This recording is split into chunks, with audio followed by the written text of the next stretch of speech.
जय श्री महाकाल, जय मां भवानी।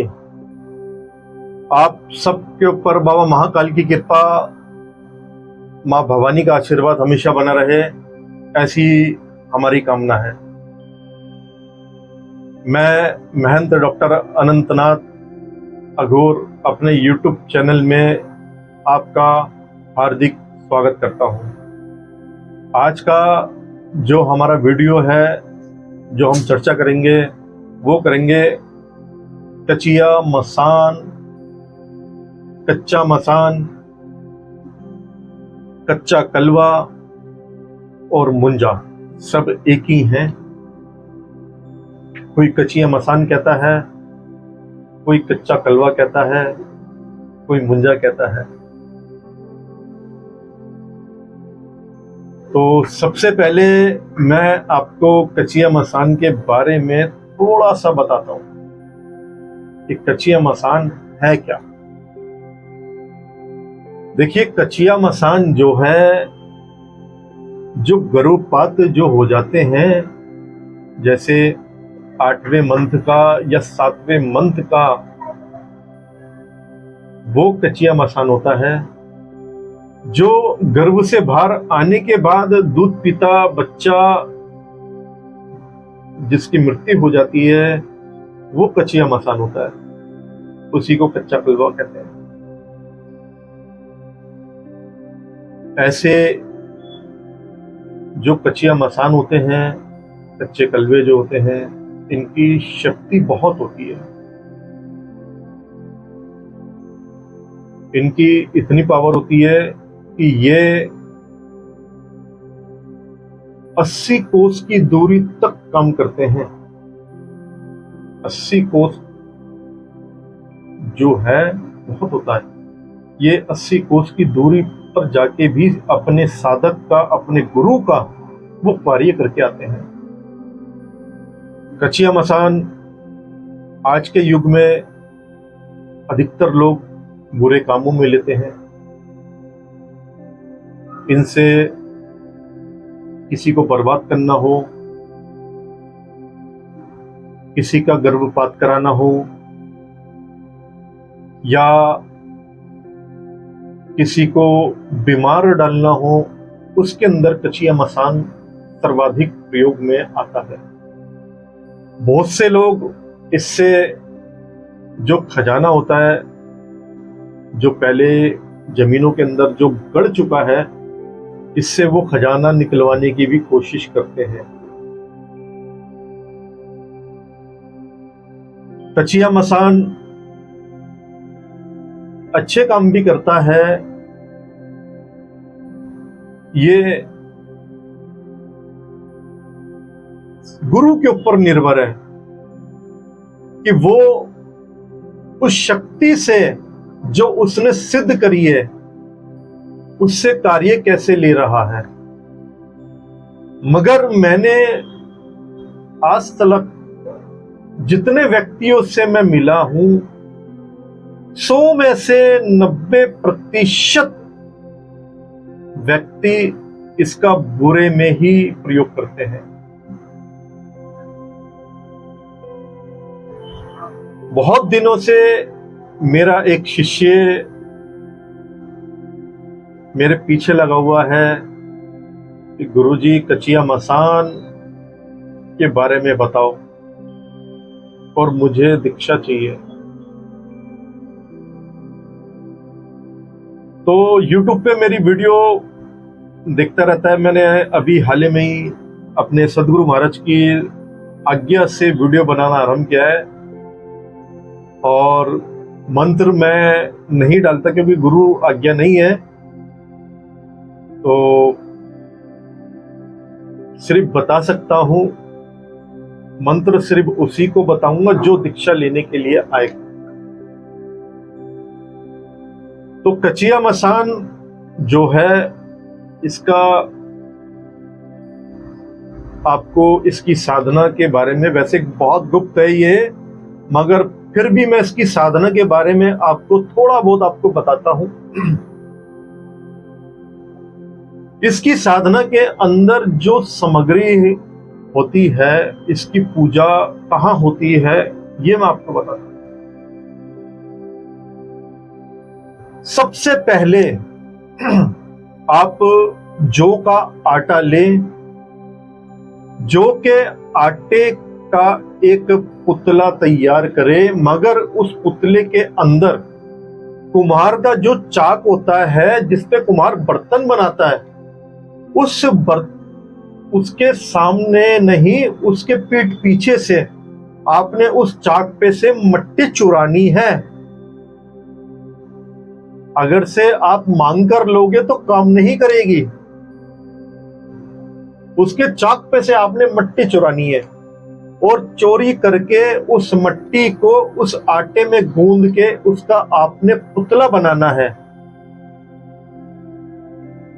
पुतला बनाने के बाद आपने उसमें जो भी किसी आप स्त्री को जानते हो या कोई परिवार का हो या फिर कोई दूर का हो, कोई भी ऐसा स्त्री जिसका 8 मासा या 7 मासे या फिर 2 साल से पहले का बच्चा की मृत्यु हुई हो, यदि आप उसको जानते हो तो उसका नाम, यदि 2 साल से पहले उसकी मृत्यु हुई है तो उसका नामकरण अवश्य हुआ होगा। आप उसको उसके नाम से, उसकी मां के नाम से आप उसमें प्राण प्रतिष्ठा कीजिए।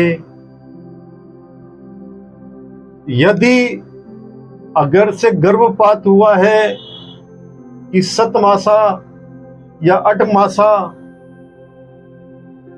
समझ रहे हैं आप, तो उसको मां का नाम तो आपको पता ही होगा, तो उसको नाम दीजिए कि भाई मैं आज से तेरे को फलाना नाम दे रहा हूं और इस नाम से आप प्राण प्रतिष्ठा उसमें कर दीजिए।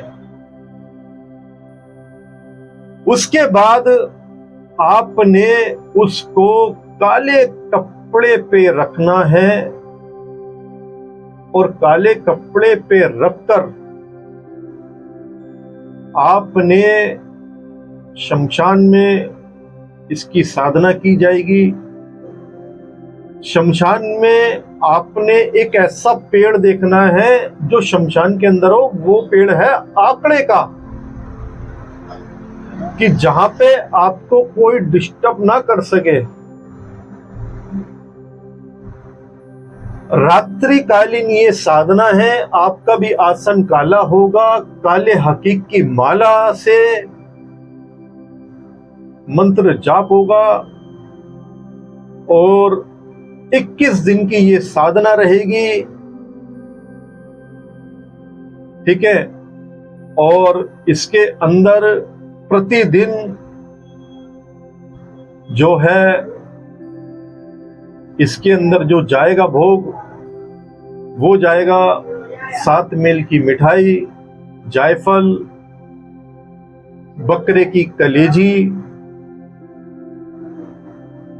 ठीक है, एक सैनक जो मट्टी का ढक्कन होता है उसके अंदर, और दूध और 5 बर्फी के पीस, ये प्रतिदिन रखे जाएंगे। लास्ट वाले दिन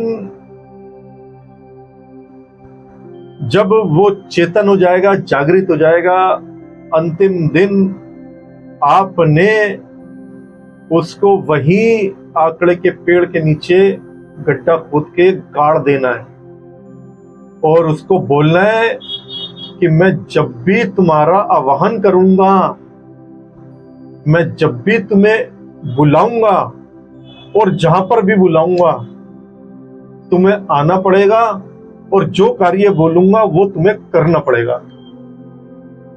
समझ रहे हैं आप?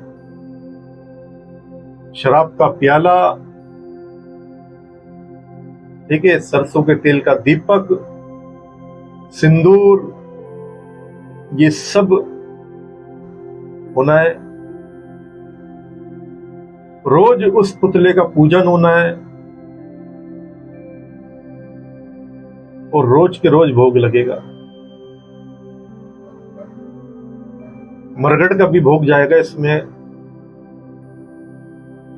इसमें मां भगवती महाकाली जी का भी भोग जाएगा। ठीक है, ये एक ऐसी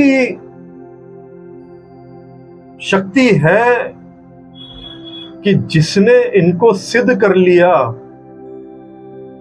और जिसके ये जागृत हो गए,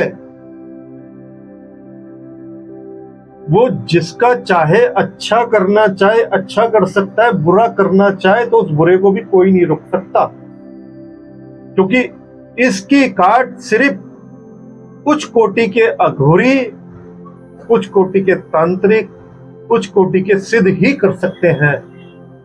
हर किसी के बस की बात नहीं है। या जिसको महादश विद्याओं में से कोई एक विद्या सिद्ध होगी वो कर सकता है, या फिर जिसको 52 भैरव में से कोई एक भैरव सिद्ध होगा वो कर सकता है, क्योंकि बाल स्वरूप है ये। इनको कोई आने जाने से घर का पितर भी नहीं रोक सकता इनको। समझ रहे हैं? तो यदि आपको ये साधना सीखनी हो, मगर ये साधना मैं जो देता हूं वो सिर्फ पहले ही वचन ले लेता हूं मैं उस साधक से कि जीवन में कभी किसी का बुरा नहीं करेगा। हां, यदि तुम्हारे प्राणों पे आ जाए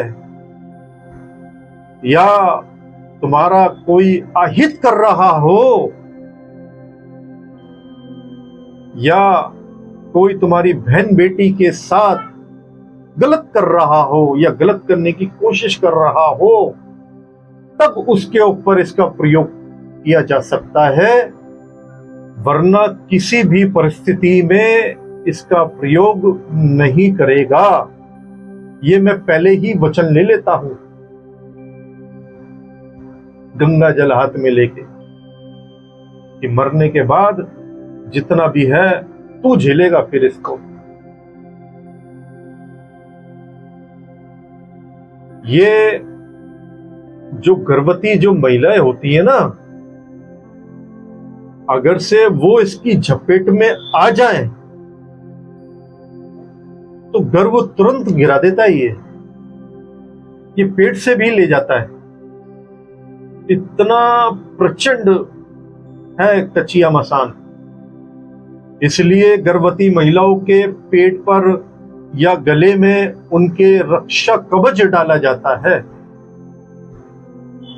ये वायु में विचरण करने वाला है, ये वायु में विचरता है। मैंने आज तक जब भी इसका प्रयोग किया है किसी की रक्षा के लिए ही किया है। अगर से, क्योंकि मुझे सिर्फ इतना ज्ञान है, धर्मो रक्षित रक्षिता, आप धर्म की रक्षा करोगे तो धर्म आपकी स्वयं रक्षा करेगा। यदि आप धर्म के रथ पे विराजमान हो तो आपके सारथी स्वयं भगवान होंगे।